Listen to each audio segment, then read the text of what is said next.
Dear students, today I am going to deliver a lecture on Dover Beach by Matthew Arnold, 1822 to 1888. Matthew Arnold was an English poet and cultural critic who worked as an inspector of schools.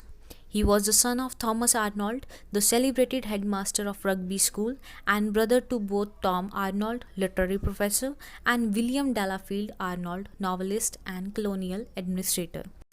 The best of Arnold's poetry is the poetry of self expression. It is steeped in melancholy spirit and carries with it a heavy burden of doubt. Dover Beach is also a poem with a burden of doubt. Immediately after his marriage with Lucy in 1851, Arnold visited Dover in her company. But the poet does not romanticize the situation. He laments here the loss of religious faith in the Victorian age. The mood of melancholy, as expressed in the poem, is quite in harmony with the melancholy sound of the receding waves. The receding waves are symbolic of the loss of moral value. Dover Beach.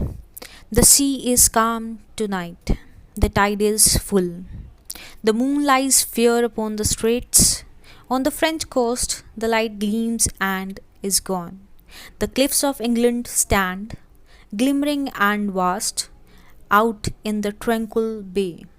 In the first stanza, Arnold describes the beauty of the English Channel at Dover.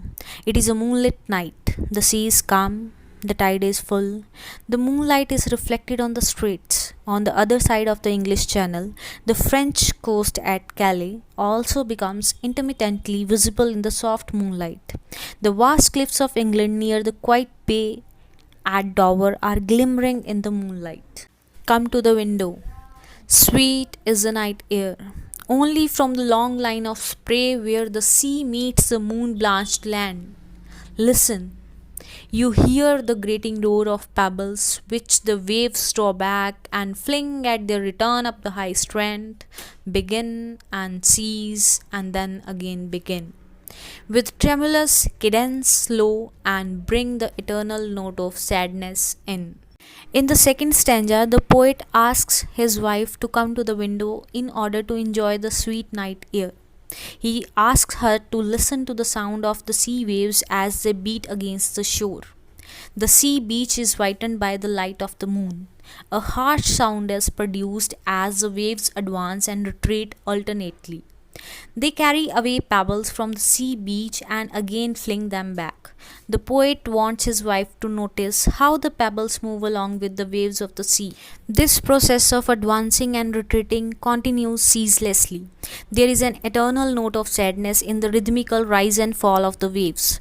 The poet means to say that the sound of the waves is sweet in spite of their sad note. Sophocles long ago heard it on the Aegean, and it brought into his mind the turbid ebb and flow of human misery.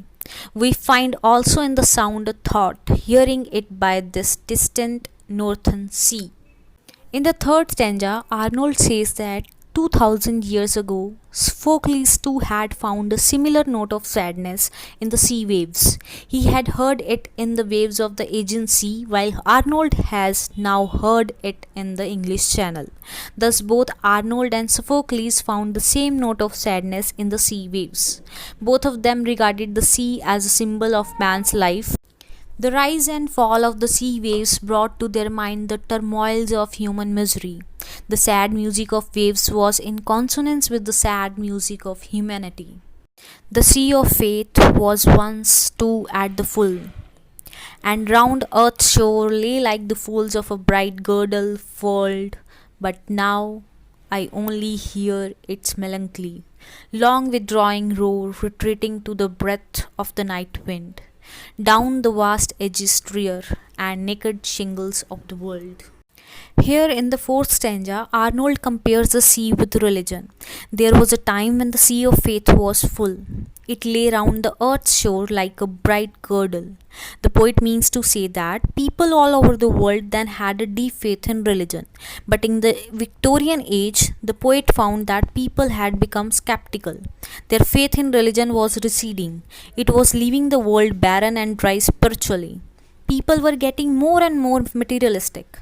The poet compares this situation with the seashore left with naked shingles after the waves have receded.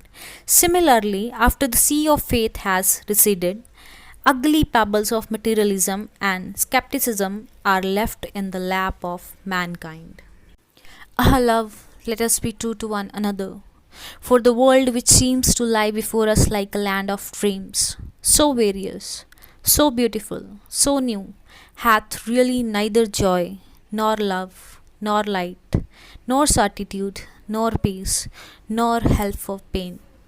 Here in the fifth stanza, Arnold tells his wife that in a barren world of materialism, love is the only thing that can sustain man.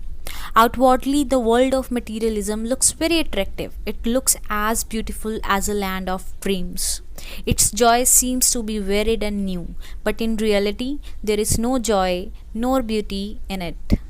There is no peace, love, or light in it. It is as uncertain world where there is nothing but pain. In such a world, love is the only thing that can bring some solace. So the poet tells his wife that they should remain true to each other.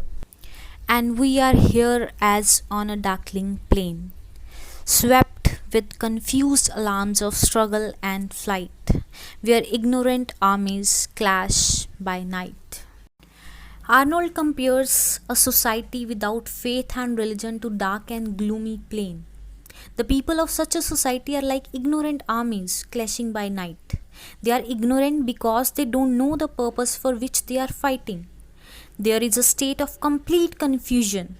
People are swept with confused alarms of struggle.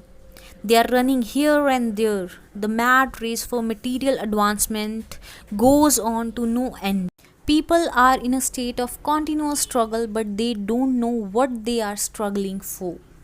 Thank you for watching this video.